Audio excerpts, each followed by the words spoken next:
एक औरत को अपने हस्बैंड की सारी बातें माननी चाहिए? क्यों माननी चाहिए? उसकी अपनी इंडिविजुअल थॉट नहीं हो सकते क्या? इंडिविजुअल थिंकिंग नहीं हो सकती क्या उसकी? यत्र नार्यस्तु पूजन्ते रमन्ते तत्र देवता मुझे की बात ऐसा करते लगता है हैं। कि क्या महिलाओं बात को कर रहे हो पूजा आप? की जरूरत नहीं है। मुझे लगता है कि महिलाएं बस ये चाहती है कि उनको as a normal human being वो ऐसा नॉर्मल ट्रीट किया जाए। महिलाएं कमजोर होती नहीं। कौन कहता है महिलाएं कमजोर होती हैं? जो एक बच्चे को 9 महीने कोख में रखे वो कमजोर होगी? इसीलिए मतलब कि वो कौन कह रहा है महिलाएं कमजोर? आप ये कैसे कह सकते हो कि जेन ज़ी कंजर्वेटिव है? प्रोपेगेंडा और नैरेटिव कौन फैला रहा है? ये रिपोर्ट भी साबित कर रही है। ये रिपोर्ट इसलिए दिखा रही है नहीं, ये रिपोर्ट इसीलिए दिखा रही है ना। ये रिपोर्ट इसलिए दिखा रही है क्योंकि हमारी जो सोर्स ऑफ इंफॉर्मेशन है वो हमारी सही नहीं है। बदलाव तुरंत हो जाएगा। पैरासिटामोल बुखार है क्या? पैरासिटामोल खाया बुखार उड़ गया? धीरे धीरे करके एक एक करके बदलाव होंगे ना। माँ को लेके बोलता है, वो इसलिए बोलता है क्योंकि वो ये चाहता है कि परिवार सही से रहे, परिवार के लिए ही सोचता है। वो अपने परिवार के लिए अपने सोचता है। क्यों लड़के का परिवार नहीं होता? तो लड़कियां तो अपना परिवार छोड़ के आ रही है ना। आप लोग देख रहे हैं द जेन ज़ी शो और मैं हूं मृत्युंजय, मेरे साथ मौजूद है मेरी सहयोगी रिया। हम लोग बात कर रहे हैं जेन ज़ीज़ को लेके। एक रिपोर्ट आई है, वो रिपोर्ट क्या कुछ है रिया बताएंगे। उसके बाद हम लोग आपस में अपने विचार रखेंगे और कमेंट बॉक्स आपके लिए खुला रहेगा पूरे वीडियो में। आप लोग उसमें अपने विचार भी बता सकते हैं। रिया क्या कुछ है मामला है, थोड़ा बताइए। किंग्स कॉलेज लंदन की रिपोर्ट आई है जेन ज़ी मेन को लेकर। तो उसमें ये रिसर्च में निकल कर आया है कि almost a third of Gen Z men agree a wife should obey her husband. तो इस पर हम बात करेंगे कि क्या सच में जेन ज़ी मेन ज़्यादा कंजर्वेटिव है अपने प्रीवियस जनरेशन के मेन से। इस पर ही आज का डिस्कशन है। ऐसा बिल्कुल नहीं है भाई, बिल्कुल भी कंजर्वेशन या कंजर्वेटिव। और कंजर्वेटिव का मतलब क्या? अच्छा आप बताइए। रूढ़िवादी क्या है? रूढ़िवादी सोच क्या है? रूढ़िवादी की परिभाषा क्या है रूढ़िवाद की? मुझे लगता है कि यहाँ पे जो कंजर्वेटिव मैन की बात हो रही है वो ये हो रही है कि औरतों को अब अलग तरीके से समाज में देखने का नज़रिया चेंज हो रहा है। औरतें अब इंडिपेंडेंट हो रही हैं, वो डिसीज़न मेकर बनना चाहती हैं, वो सीईओज़ बनना चाहती हैं। जो हमारी माँ का जो जनरेशन था वो एक ओबीडियंट वाइफ का जनरेशन था। डिसीज़न मेकर हस्बैंड होता था, हमारे फादर होते थे। पर अब वो सोच वो बदल रही हैं। पर जो जेन ज़ी मेन है उन्हें ये चीज़ पसंद नहीं आ रही। उनका कहना है कि नहीं भाई, हमारी मम्मी ही सही थी क्योंकि कलेश कम होता था घर में। किसने कहा ऐसा पसंद नहीं आ रहा? सर्वे बता रही है। सर्वे? क्या सर्वे? किसने सर्वे किया है? ये तो किंग्स कॉलेज लंदन का। हाँ, वो सर्वे रिपोर्ट मेरे पास है। अच्छा, इस सर्वे में जो सवाल है मैं आपसे पूछती हूँ, आपका इस पे क्या टेक है? आप मुझे बताइएगा कि आप इस बात पे अग्री करते हैं या डिसअग्री करते हैं। एक औरत को अपने हस्बैंड की सारी बातें माननी चाहिए? क्यों माननी चाहिए? उसकी अपनी इंडिविजुअल थॉट नहीं हो सकते क्या? इंडिविजुअल थिंकिंग नहीं हो सकती क्या उसकी? ठीक है। क्यों माननी चाहिए? अगर कोई औरत टू इंडिपेंडेंट है तो आप उसको कैसे देखते हैं? टू इंडिपेंडेंट मतलब? टू इंडिपेंडेंट मतलब कि वो अपने सारे डिसीजन खुद के कन्वीनियंस के अनुसार लेगी। वो ये नहीं सोचेगी कि आपका क्या उस पर टेक होना चाहिए। उसे अगर लगेगा कि नहीं ये चीज़ होनी चाहिए तो वो अपना स्टैंड लेगी। अच्छी बात है, स्टैंड लेना चाहिए। लेकिन अगर आप किसी के साथ जुड़े हुए हो, आप अकेले नहीं हो, आप फैमिली में हो, और जब आप ग्रुप में होते हैं, आप परिवार में होते हैं ना, और परिवार की तरह सोच रहे होते हैं, तब आप व्यक्तिगत उतना नहीं सोच पाते हैं, इंडिविजुअल थॉट उतना नहीं आता। हाँ, आप बिल्कुल अकेले रह रहे हो तब बहुत अच्छी बात है। आपको अपने थॉट लेने चाहिए, आपको अपने डिसीजन लेने चाहिए, आपको अपने जो भी आपको करना है आप करो ना। क्या कौन रोक रहा है? तो एक बात बताओ, आप अगर सेक्रीफाइस लेने की बात आई, एक आदमी है और एक औरत है, दोनों जॉब कर रहे हैं। हाँ। किसी का जॉब ट्रांसफर हो गया, ठीक है, दूसरे टाउन में, और सेक्रीफाइस करने की बात आएगी, कौन करेगा? मतलब दोनों को साथ ही रहना। मैं तो अपनी नौकरी छोड़ दूंगा। मैं आपकी बात नहीं कर रही। हाँ, जनरली क्या होता है? जनरली क्या होता है? जनरली आप ही कह रही हो ना कि थिंकिंग चेंज हो रही है, सोसाइटी चेंज हो रही है, जेन ज़ी चेंज। मुझे तो ये बताइए कि सोसाइटी चेंज हो रही है। मैंने बोला कि एक जेन ज़ी कौन है जो ये कह रहा है कि पत्नी को उसका आज्ञाकारी होना चाहिए, या जैसे फॉरवर्ड चलता आ रहा है। ये रिपोर्ट क्या है? किसकी रिपोर्ट है ये? कितना सैंपल है इस रिपोर्ट में? अगर हम इस रिपोर्ट के तय पे ये बात मान रहे हैं, या इस बात पे हम लोग चर्चा कर रहे हैं कि भाई ये जो रिपोर्ट है वो ये कह रही है कि 3 में से 1 पुरुष ऐसा है जो ये चाहता है कि उसकी पत्नी उसकी आज्ञाकारी बन के रहे। और इस रिपोर्ट में सर्वे किया गया है पूरे दुनिया के 29 देशों का, और उस 29 देशों में पता है 29 देशों का सर्वे किया गया है। 29 देशों के लोगों से बात की गई, और उसमें पता कितने लोगों का सर्वे लिया गया? 23,000 लोगों का। और उस 23,000 लोगों में से 31% लोग ये कह रहे हैं कि हम उनकी बात से सहमत हैं, हाँ हम ऐसा चाहते हैं। बाकी जो 69% लोग हैं वो मैन नहीं है, या वो जेन ज़ी नहीं है। अगर हम सिर्फ हम जेन ज़ी मैन की बात कर रहे हैं, इसमें रिपोर्ट में जेन ज़ी मैन का ही जिक्र है ना, जेन ज़ी मैन ने वो बात की है ना, तो बाकी जो 69% है, परसेंटेज किसकी ज्यादा है? आप लोग सुन रहे हैं हमारी बात, परसेंटेज किसकी ज्यादा है? उन लोगों की जो उस परंपरा को मानते आए कि महिला जो है या लड़की जो है वो सिर्फ घर में कैद रहे, या उन लोगों की ज्यादा है जो ये चाहते हैं कि लड़कियां भी अपना स्टैंड लें? किन लोगों की ज्यादा है? कैसे ये बात प्रूफ हो सकती है कि जेनजी मैन जो है वो कंजर्वेटिव है? और जैसा पहला सवाल था, कंजर्वेटिव मतलब क्या है, रूढ़िवाद क्या है? मैंने बताया आपको कि क्या है। क्या नहीं, रूढ़िवाद की मैंने परिभाषा आपके हिसाब महिलाओं से को क्या है? लेकर बताया कि रूढ़िवादी थिंकिंग उनकी कैसी है। कैसी है? नहीं तो, हाँ, तो सिर्फ उतना रूढ़िवाद नहीं, रूढ़िवाद का मतलब क्या होता है? रूढ़िवाद का आप होल डिफिनेशन पे मत जाइए, क्योंकि यहाँ पे बात हो रही है महिलाओं को लेकर। बात रिपोर्ट की हो रही है। हाँ, रिपोर्ट में महिलाओं को लेकर कंजर्वेटिव कहा गया है। ठीक है, और वो रिपोर्ट का जो सर्वे का जो सोर्स है वो क्या है? मैन है, Gen Z man. IPSOS plus global institute for women leadership. Man, Gen Z man वो भी तो हैं जो ये चाहते हैं कि वुमेन जो है वो आगे बढ़ के निकले और अपना डिसीजन 69% के चाहने से सिर्फ हर चीजें नहीं होती। तो 31 के चाहने से क्या ओवरऑल बात हो रही है? 31 के चाहने से हो जाएगा, 69 के चाहने से नहीं होगा। तो वो भी तो एक सोसाइटी में कुछ रखते हैं ना। तो ऐसा तो नहीं है ना कि अगर तो फिर वही बात सोसाइटी की है ना। सोसाइटी में ज्यादातर संख्या किसकी है? यहाँ ज्यादातर अभी जैसे जो आपने भी बोला कि जेनजी मैन जो है वो रूढ़िवादी हैं। 1/3 है ना, वो भी ये रिपोर्ट कह रही है। और वो रिपोर्ट उन 23,000 लोगों के सैंपल में कह रही है। 23,000 लोगों के सैंपल में आप 23,000 लोग हैं आपकी रिपोर्ट में। मेरे पास ये रिपोर्ट है, 23,000 लोग हैं, 29 देश हैं। अच्छा, ठीक है। 23,000 लोगों के बिहाफ पे वो कह रही है, और उस 23,000 लोगों में से भी भाई 31% लोगों ने बात बोली, 69% लोगों ने उसमें भी डिनाई कर दिया है। तो अब दुनिया कितनी बड़ी है? कैसे आप ये प्रूफ कर सकते हो, या कैसे ये इतना जजमेंटल मुझे लगता है कि सर्वे ही हर चीज नहीं होता है प्रूफ करने के लिए। वही पॉइंट है मेरा। नहीं, आप मुझे बोलने दीजिए। अब सर्वे ही नहीं होता है हर चीज प्रूफ करने के लिए। आपको नॉर्मली आसपास वो चीजें नजर आएंगी। इन्होंने बोला कि विमेन, जिसने सर्वे करवाया है वो विमेन है। वो विमेन ही अपने अधिकार के बारे में बात नहीं करेंगी तो मेन करेंगे आके अपने अधिकार के बारे में बात? किसने? अरे क्या बात, फेमिनिज्म मूवमेंट जो चला, औरतें नहीं, बाल विवाह किसने बंद कराया था? बाल विवाह पे किसने रोक लगवाई थी? राजा राम मोहन राय ने ना। फेमिनिज्म मूवमेंट राजा राम मोहन राय, मैं ये नहीं बोल रही हूं। आप ये कैसे बोल सकते हो कि मैं आवाज उठाना ठीक है? मेरा पॉइंट है आवाज उठाना ठीक है, नैरेटिव बनाना गलत है। आवाज उठाना ठीक है। क्यों लग रहा है कि नैरेटिव है ये? नैरेटिव बनाना, नैरेटिव क्यों? आप देखो ना रिपोर्ट। तो अच्छा, तो रिपोर्ट ये नैरेटिव है। तो एक और नैरेटिव है, अगर कोई क्राइम कोई लड़की करती है, उसके बाद जो हो हल्ला होता है और लड़कों के क्राइम को नॉर्मल ट्रीट किया जाता है। कौन लड़कों के क्राइम को नॉर्मल बोलता है भाई? लड़कों के क्राइम को किसने नॉर्मल बोल दिया? जब किसी भी का सर्वे होता है कि सैंपल साइज होता है, आप तो पूरे ओवरऑल ग्लोबल का 29 देशों में आप 23,000 लोगों का सैंपल साइज लेके थोड़ी बैठोगे। 29 देशों में आप 23,000 लोगों का सैंपल साइज अच्छा ठीक है, इसमें जो क्वेश्चन है वो आपसे पूछ रही हूं, 1,000 आदमी भी नहीं सुना। आप जो बोल रहे थे कि जब फैमिली में रहते हैं तो थोड़ा सा फैमिली को देख के डिसीजन लेना होता है, तो हर जगह कॉम्प्रोमाइज औरतें ही क्यों करें? कहाँ हर जगह औरतें कॉम्प्रोमाइज करती हैं? अच्छा, औरतें कुछ, आप ऐसे क्यों बात करें जैसे हम लोग यूटोपियन वर्ल्ड में रहते हैं और औरतें बहुत खुश हैं, क्राइम हो ही नहीं रहा है, वो कोई सप्रेस्ड हो ही नहीं रही है, सब कुछ बहुत चंगा है।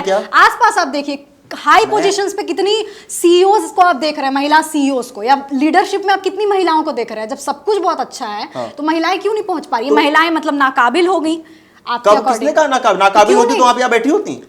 मैं बोल रही हूँ लीडरशिप पोजीशन की बात कर रही हूँ, मैं पॉलिटिक्स में बात कर रही हूँ, मैं सीईओज लेवल पे बात कर रही हूँ। पॉलिटिक्स में महिलाएं नहीं है, क्योंकि हमारा जो टॉपिक है ना वो टॉपिक है जेनजी पे, जिस जनरेशन पे हम लोग निकल के आए। और इससे पहले वाला जो टाइम था उससे मैं डिसएग्री नहीं कर रहा हूँ, मैं बिल्कुल भी डिसएग्री नहीं कर रहा हूँ कि वुमेन्स के साथ अत्याचार हुआ, बिल्कुल हुआ, अभी भी हो रहा है, अभी भी वहां हो रहा है जहां से उनकी आवाज उठाने नहीं दी जा रही है उनको। ऐसा कुछ नहीं है। क्यों? जहां पे उनकी आवाज नहीं उठाने दी जा रही है। मैं आपको एक एग्जांपल दे रही हूँ, ऐसा नहीं कि हर जगह हो रहा है। अभी मैं आपको एग्जांपल दे रही हूँ, मैं आपको बता रही हूँ। सप्रेशन का मतलब ये नहीं होता है कि सबके सामने चिल्लाना किसी पर या किसी के राइट्स छीनना। सप्रेशन छोटी छोटी लेवल पे होता है। मैं आपको उदाहरण दे रही हूँ, जापान के बारे में आप जानते हैं कि वहाँ की फर्टिलिटी रेट कितनी गिर चुकी है?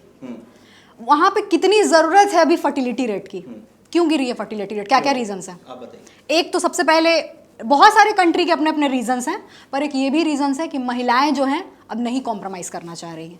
चलिए ये इस चीज़ को मैं साइड रखती हूँ। अभी वहाँ पे आपने मैटरनल हैरासमेंट के बारे में एक सुना है, वो क्या होता है? क्या होता है बताइए आप कंप्लीट कीजिए। हाँ, मैटरनिटी हरासमेंट ये होता है कि जब महिलाएं अपनी मैटरनिटी लीव लेती हैं किसी भी पोजीशन पे, अगर 9 महीने 10 महीने जब भी, तो उसमें जो होता है कि उनका करियर ग्रोथ पहले के मुकाबले जो कंपनी होती है उनको उतना काबिल नहीं समझती है या उनको प्रमोशन नहीं मिलता है। तो वहाँ पे एक मेयर के साथ ऐसा केस हुआ है। उसने मैटर्निटी जब लीव ली तो सब लोगों ने मिलकर उसको ट्रोल किया है कि तुम तो मेयर के पोजीशन पे, तुम कैसे मैटर्निटी लीव ले सकती हो। जिस कंट्री की फर्टिलिटी रेट गिर रही है वहां पे अगर कोई डिसीजन ले रहा है कि भाई उसको बच्चा करना है, वो मैटर्निटी लीव ले रहा है, उस कंट्री के लोग मिलकर उसको हैरास कर रहे हैं। तो जब जापान जैसी कंट्री में हो सकता है, यूएस में अभी भी महिलाओं को मतलब कि आई थिंक पुरुषों के हिसाब से कम पे मिलता है। तो आप ऐसे कैसे बोल रहे हैं कि सब चीज बहुत अच्छा है? और नहीं, बहुत अच्छा कौन बोल रहा है कि नहीं, चीजें नॉर्मल हो रही हैं।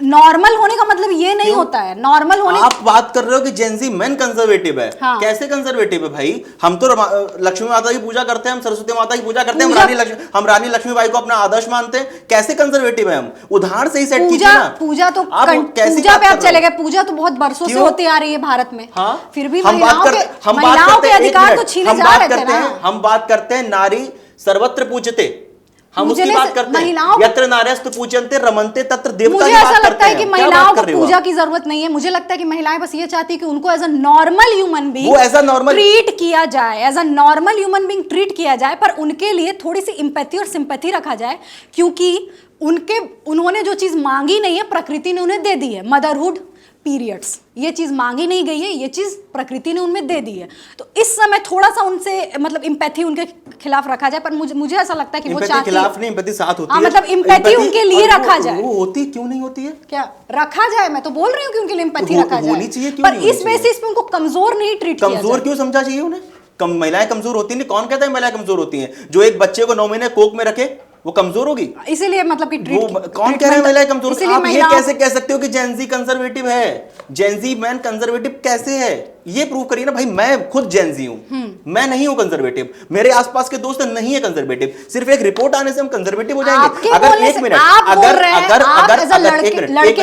अब मैं रूढ़िवादी की बात बताता हूं। रूढ़िवाद क्या होता है? रूढ़िवाद वो होता है जो अपनी पुरानी चीजें, जो पौराणिक चीजें भी आ रही हैं, उनको भी साथ लेके चले और नई चीजों में ढलना शुरू कर दे। ठीक है, उसको बोलते हैं। अगर भाई मैं कह रहा हूं, कितने उदाहरण दिए। हम रानी लक्ष्मीबाई को ही पूछते हैं, वीरांगना है वो। मैं हम पूजने की बात नहीं कर रही हूं, मैं बिल्कुल अग्री नहीं करती हूं कि किसी को पूजना चाहिए। क्यों पूजना चाहिए? क्यों? अगर मुझे लगता है कि as a normal human being सबको ट्रीट होना, इक्वालिटी तभी आएगी जब नॉर्मल ह्यूमन बीइंग जैसा ट्रीट करेंगे। कोई भी अच्छा करेगा तो उसकी वाहवाही होगी। आप ये बोलिए कि रानी लक्ष्मीबाई ने अच्छा किया इसलिए नहीं उनको पूजना चाहिए क्योंकि नारी को पूजा जाता है। क्यों? मैं ये बोल रही हूँ। क्यों पूजने की जरूरत है नारी को? क्यों जरूरत है? क्यों जरूरत नहीं है? आप बताइए। मैं यहाँ जेंडर इक्वालिटी की बात कर रही हूँ। जेंडर इक्वालिटी की बात, उसमें जेंडर इक्वालिटी का मतलब ये नहीं होता कि किसी एक को पूजना चाहिए। आप ये कह रहे हो कि हम जो मेंस हैं वो कंजर्वेटिव हैं। इसमें कंजर्वेशन कहां से? मैन ये नहीं चाहता है कि वुमेन उसका आज्ञाकारी बने। कहां ये कहता है? आपने परफॉर्मेटिव मेल के बारे में सुना है कि नहीं? परफॉर्मेटिव मेल बताइए आप। परफॉर्मेटिव मेल एक मैं बता रही हूँ, जेंजी मेन का एक कॉन्सेप्ट आया है। अब मैं कॉलेज से पिछले साल ही पास आउट हुई हूँ, तो इस चीज़ को मैंने पूरी तरीके से फेस किया है। उनको अगर किसी को डेट करना है, किसी लड़की को, और उनको लगता है कि लड़कियां अगर प्रोग्रेसिव हैं या ओपन माइंडेड है चीज़ों को लेकर, तो वो उनके अकॉर्डिंग उनके सामने बात करते हैं। वो ये दिखाना चाहते हैं कि उनका एक जेंटलमैन बिहेवियर है, पर वो ये भी चाहते हैं कि लड़कियां उनकी बात सुने, वो बताएं कि भाई तुझे समझ नहीं है, मुझे समझ है, मैं बताता हूँ कि क्या करना चाहिए। तू तो हर बात में इमोशनल हो जाती है। लड़कियाँ कुछ बोलती हैं तो इमोशनल हो जाती है, लड़के कुछ बोलते हैं तो लॉजिकल होता है। ये जो भी प्रोपागेंडा है बैठ के मिलके फैलाया जा रहा है बहुत ही बुरी तरीके से। प्रोपेगेंडा और नैरेटिव कौन फैला रहा है ये रिपोर्ट भी साबित कर रही है। ये रिपोर्ट इसलिए दिखा रही है क्योंकि रिपोर्ट इसलिए दिखा रही है ना, विमेन ऑर्गेनाइजेशन दिखा रही है क्योंकि हमारी जो सोर्स ऑफ इंफॉर्मेशन है वो हमारी सही नहीं है। क्यों आप कैसे बोल रहे हैं कि सही नहीं है? क्यों आप मतलब आपके साथ ये आपका पर्सनल हो सकता है ना एक्सपीरियंस। कितने एक्सपीरियंस आप जो भी आपने एग्जांपल दिया कि लड़का जो होता है जब रिलेशनशिप में आता है तब वो ये चाहता है कि आप सिर्फ मेरी बात सुनो। हाँ। कितने लोगों के साथ ऐसा हुआ है? अच्छा, तो लड़कियां मतलब कि बहुत अच्छे से बहुत खुश। आपको पता है मेल लोनलीनेस एपिडेमिक पूरे वर्ल्ड में चल रहा है अभी। मेल लोनलीनेस एपिडेमिक, इसमें ये हो रहा है, आप प्रॉपर जाके इसकी रिपोर्ट देखिएगा कि लड़के बहुत ज्यादा लोनली होते जा रहे हैं। तो इसका रीजन ये है कि मैं बता रही हूँ, पहले मैं कंप्लीट कर लूँ इसको। इसका रीजन ये है कि लड़के जो है वो चेंज नहीं होना चाह रहे हैं, लड़कियां अब प्रोग्रेसिव हो रही है, लड़कियां अपनी आवाज उठा रही है। लड़कियों को लग रहा है कि लड़के चेंज नहीं होना चाह रहे भाई, लड़के शुरुआत से चेंज होना शुरू कर देते। पता है जब वो बच्चा जन्म लेता है ना, जब कोई लड़का जन्म लेता है, और इसमें हम लड़का लड़की की बात ही नहीं हो रही है ना, जब हम जेंडर इक्वलिटी की बात कर रहे हैं तो लड़का लड़की की बात यहाँ पे मेन कंजर्वेशन और ये कैसे कह सकते हो आप लड़का चेंज नहीं होने जाते? लड़का क्यों चेंज नहीं कब चेंज नहीं होता है लड़का, ये क्योंकि बताइए। उसमें पावर छिनती है, उसमें आपका एक मेल ईगो होता है जो बहुत ही ज्यादा फ्रेजाइल होता है। कोई मेल ईगो नहीं होता है। मेल ईगो तब निकल के आता है जब सामने वो ये समझ लेता है कि कोई फर्क ही नहीं पड़ रहा। ठीक है, सामंजस्य होना चाहिए दोनों लोगों के बीच में, और सिर्फ इसलिए नहीं, अगर लड़का और लड़की दो जेंडर हैं तो दो जेंडर भी, अगर हम उसको बात करें कि भगवान ने दो जेंडर बनाए हैं तो वो भी कोई ना कोई कॉन्सेप्ट होगा मैं उसमें। इस चीज को मतलब कि काट के बता रही हूँ, जेंडर भगवान ने नहीं बनाया, भगवान ने सेक्स बनाया है, लड़का और लड़की। आपको पता है जो छोटा बच्चा होता है उसको ये नहीं पता होता है कि वो लड़का है कि लड़की, उसको ये चीज समाज सिखाता है कि तुम लड़का हो या लड़की। तो समाज का फॉल्ट है ना। समाज में अब जो हमारी जनरेशन है, जिस जनरेशन में हम लोग बात कर रहे हैं, उस जनरेशन का अब समाज आगे आएगा ना। तो ये हम लोगों की जिम्मेदारी है ना, ये आपकी जिम्मेदारी है, मेरी जिम्मेदारी है, जो हमें दर्शक इसमें देख रहे हैं आप लोगों की जिम्मेदारी है कि समाज की जो कुरीतियां चलती हैं उनको कैसे खत्म किया जाए। उनको बढ़ाने की जिम्मेदारी तो नहीं है। सोसाइटी की सच्चाई है भाई। क्यों हो सकता है, एक मिनट, वो हो सकता है कि उन्होंने जानबूझ के कराया हो, प्रोपेगेंडा हो उनका, पर्सनल पीआर हो उनका। आप पहले सुनो, आप मुझे बोलने ही नहीं दे रहे हो। ऐसे ही होता है कि लड़कियों की आवाज दबाई जाती है। वो टॉपिक ही ये जबरदस्ती बोलने नहीं दे रहे तो लड़कियों की आवाज दबाई जाती है। तो मैं अपनी बात पहले कंप्लीट कर लेती हूँ। तो उन्होंने ये बोला था, नहीं मैं अब सुन लो पहले। उन्होंने ये बोला था कि लड़कियां जो होती हैं वो बोलती है कि हमसे ये ना हो पाएगा, हमसे वो ना हो पाएगा, पर हमारी मम्मी, मैं तो अपनी मम्मी को देखकर आया हूँ, मेरी मम्मी सब कुछ कर लेती थी, मेरी मम्मी को मैं कैसे छोड़ दूँ तुम्हारे लिए। तो मुझे यही नहीं समझ में आता है कि आप अपनी वाइफ को, अपनी गर्लफ्रेंड को, मतलब कि अपनी मम्मी क्यों ढूंढते हैं उसके अंदर। आपकी मम्मी ने जो किया था वो आपके लिए आदर्श होगा, पर मुझे लगता है कि किसी भी लड़की का आदर्श नहीं होगा जो उनकी माँ की लाइफ रही है। नहीं तो लड़का माँ नहीं ढूंढता भाई अपनी पत्नी में। सुनिए वो चाहता क्या है, वो ये चाहता है कि सब लोग मिलजुल के साथ में खुशी से रहें, बस ये कॉन्सेप्ट होता है। और जैसा आपने बोला था ना कि उसकी वाइफ भी काम करे, पर जब घर आए तो उसकी वाइफ घर का भी काम करे। वो लड़का भी कर सकता है ना काम, कर सकता है, हाँ कर सकता है कि करेगा, क्यों नहीं करेगा, क्यों नहीं कर, मैं करता हूँ घर में काम। मैं अपना एग्जांपल दे रहा हूँ। आपकी शादी तो अभी हुई नहीं है। शादी नहीं हुई उसके बाद भी मुझे मेरे माता पिता ने बताया है कि सिर्फ, और मेरे मम्मी पापा भी सुबह साथ में खाना बनाते हैं। ठीक है, जरूरत सिर्फ ये है ना कि हमें अपनी सोच बदलने की जरूरत है। हम सिर्फ ना उसको लेके कि यार ये हो गया वो हो गया, उसको मुद्दा बना के अपने ऊपर इतना हावी होने के बजाय हमें बदलाव की जरूरत है। हावी और बदलाव की चीज नहीं है, प्रोपेगेंडा और नैरेटिव की जरूरत नहीं है ये। और ये जितना भी मतलब ये नैरेटिव नहीं है, ये सच्चाई है। और मुझे लगता है कि सच्चाई को एक्सेप्ट करना चाहिए और उस पर गंभीरता से बात करनी चाहिए। क्यों नहीं कर सकता लड़का भाई काम करे? मैं ये नहीं बोल रही हूँ कि लड़का काम नहीं कर सकता। हाँ। मैं ये बोल रही हूँ कि और अगर बात की आप बात करो ना कि अगर ऐसे सर्विस वो इसलिए बोलता है क्योंकि वो ये चाहता है कि परिवार सही से रहे, परिवार के लिए ही सोचता है। वो अपने परिवार के लिए सोचता है। क्यों लड़के का परिवार नहीं होता? तो लड़कियां तो अपना परिवार छोड़ के आ रही है ना, तो लड़कियां तो अपना परिवार छोड़ के आ रही हैं। मैं तो वही बात कर रही हूँ। ये तो नहीं हो रहा कि लड़का अपना परिवार छोड़ के लड़की के परिवार छोड़ के क्यों घर जमाई का कॉन्सेप्ट नहीं था क्या? कॉन्सेप्ट नहीं था, और कितने लोग घर जमाई है। मैं बात कर रही हूँ रियलिटी की, ग्राउंड रियलिटी की, रेयर ऑफ रेयरिस्ट। हम भी ग्राउंड रियलिटी की ही बात कर रहे हैं। लड़का भी यही चाहता है कि लड़का, आप कह रहे हो लड़का चेंज नहीं होता। लड़का जब बड़ा होता है, पहली बार स्कूल जाता है तब वो चेंज होता है, जब कॉलेज जाता है तब चेंज होता है, पोस्ट ग्रेजुएशन करता है तब चेंज होता है, रिलेशनशिप में आता है तब चेंज करता है, शादी करता है तब चेंज करता है, पिता बनता है तब चेंज करता है। ऐसा कुछ नहीं है। जब परफॉर्मेटिव मेल का कॉन्सेप्ट है और इस चीज को हम नकार नहीं सकते हैं, आप कितना भी मना करें। एक जगह एक डिसीजन जब लेना होगा और जब कॉम्प्रोमाइज की बात आएगी तो लड़कियों से ही एक्सपेक्ट किया जाएगा। और जब लड़कियां कॉम्प्रोमाइज नहीं करना चाहेंगी तो सोसाइटी में बहुत सारे लड़के भी बैठे हुए हैं और औरतें भी बैठी हुई हैं जो मिलके उनको क्रिटिसाइज तो वही बात है ना सोसाइटी की। सोसाइटी की बात नहीं है यहाँ पे। मैं यहाँ पे मेन जेंजी की बात हो रही है। मैन जेंजी, हाँ। फिर उस पे आ गए मैन जेंजी नहीं चाहता भाई ऐसा। मैन जेंजी बिल्कुल नहीं चाहता कि उसकी पत्नी बिल्कुल घर में ही रहे। वो क्यों ये कॉन्सेप्ट आया कि भाई हम मिलकर साथ में कमा लेंगे, साथ में घर चला लेंगे। मैन जेंजी ये चाहते हैं, मैं मतलब कि मैं सबको नहीं बोल रही हूँ, एक्सेप्शंस होंगे कुछ अच्छे। वो ये चाहते हैं कि उनकी वाइफ भी काम करे, पर जब भी सैक्रिफाइस की बात आए या डिसीजन लेने की बात आए तो उसमें उनका ही वर्चस्व चले। ऐसा कुछ नहीं है। और सामने वाला उनका बात वो सुने। और ये रियलिटी है, इसको आप नहीं बदल सकते, क्योंकि अगर इतना ही समाज में बदलाव हो जाता तो हम लोग यूटोपियन वर्ल्ड में रहते। और अभी मैं बता रही हूँ आपको, चलिए आप किसी भी सर्वे को नहीं मानते, एनएसओ का सर्वे आया है, इंडिया का ऑर्गेनाइजेशन है, सरकारी ऑर्गेनाइजेशन है, उसका सर्वे आया है कि अनएम्प्लॉयमेंट रेट है तो मेन और वुमेन के रीजंस क्या है। वुमेन ने ये बोला है कि उनको हाउस होल्ड वर्क और बच्चों के केयर की वजह से वो अनएम्प्लॉयड है। और लड़कों का रीजन सुनिए, लड़कों का रीजन था कि वो पढ़ाई की वजह से अनएम्प्लॉयड है, उसके वजह से वो पीछे रह जा रहे हैं। तो जब मुझे ये पता चला तो मुझे ये रियलिटी है, आप इसको बदल नहीं सकते। और ये नहीं बोल सकते हैं कि, और ऐसा भी नहीं था कि 10% या 20% का आंकड़ा था, 50% 60% का आंकड़ा है, ये उनका ये कहना है। तो हर सर्वे को हम झूठ नहीं बोल सकते जस्ट बिकॉज वो आपके नहीं, कन्वीनियंस सर्वे है, को आपके झूठ बिलीफ। कौन बोल रहा है? आप बोल रहे हैं सर्वे प्रोपेगेंडा सैंपल और की नैरेटिव तो है। सर्वे सैंपल की बात हो रही ना, क्यों आप 29 देशों में बात करेंगे और सिर्फ 23,000 लोगों से, और सर्वे पे हम बात ये कर लें कि हर तीसरा जेनजी मैन कंजर्वेटिव है? कैसी बात कर रहे हो आप? और वुमेन जो है वो सब प्रोग्रेसिव है? मैं ये क्या नहीं बोल बात रही कर कि रहे हो? विमेन सारी प्रोग्रेसिव है, पर जो प्रोग्रेसिव है उनको सोसाइटी जो प्रोग्रेसिव हैं वो आगे हैं, और जो जेनजी प्रोग्रेसिव है वो भी आगे हैं। अच्छा, मैं अभी विमेन लीडरशिप और पॉलिटिक्स में देखने को मिल जाता है कि कितनी औरतें और कितनी लड़कियां हैं, और कमेंट सेक्शन में देखने को मिल जाता है कि जब कोई फीमेल क्रिएटर है या मेन क्रिएटर है और उस दोनों जब सेम टाइप का कंटेंट बना रहे हैं तो दोनों को किस तरीके की गालियां मिलती है। एक आदमी को मर्डर का मिलता है, एक आदमी को रेप का मिलता है धमकी, तो वो तो हमें दिख जाती है कि अगर इक्वल ट्रीटमेंट मिल रहा है तो वो प्रॉपर दिख जा रही है वो चीज़ें। सोसाइटी भी, समाज भी तो अब हम ही लोगों से है ना। तो वही मैं बोल तो रही जो हूँ, पहले हो चुका है वो हो चुका। आप ऐसा क्यों बोल रहे हैं कि ये सब हो चुका है? अभी भी हो रहा है। तो अब जो हमारी जनरेशन, उसमें हम लोग समाज में हो ना, उसमें चेंजेस लाओ ना। तो उसमें क्यों नहीं चेंजेस आ रही? अभी भी चीजें कहाँ? क्यों हो रही हैं? एकदम से चेंजेस आए हैं। उसमें हम अगर ये सिर्फ यही सोच के बैठ लें कि दुनिया में सिर्फ नकारात्मकता है, सिर्फ खराब हो रहा है, सिर्फ बुरा हो रहा है, तो ऐसा कैसे कुछ changes नहीं आए? है। मुझे ऐसा सवाल लगता है आप लोगों कि से- हाँ, मुझे ऐसा complete लगता है, मैं करिए। लास्ट यही कंप्लीट करूंगी बोल के, मुझे ऐसा लगता है कि ऐसा कुछ नहीं है कि चीजों का तरीका बदल गया है, सप्रेशन का तरीका बदल गया, पर ऐसा नहीं है कि सप्रेशन और डिस्क्रिमिनेशन खत्म हो गया। मैं इसी नोट आप लोगों को क्या लगता है हमें कमेंट बॉक्स में जरूर बताएं। बहुत बहुत धन्यवाद। अगर आप ये वीडियो YouTube पर देख रहे हैं तो हमारे चैनल को सब्सक्राइब कर बेल आइकन दबाएं, और Facebook पर देख रहे हैं तो हमारे पेज को लाइक करें।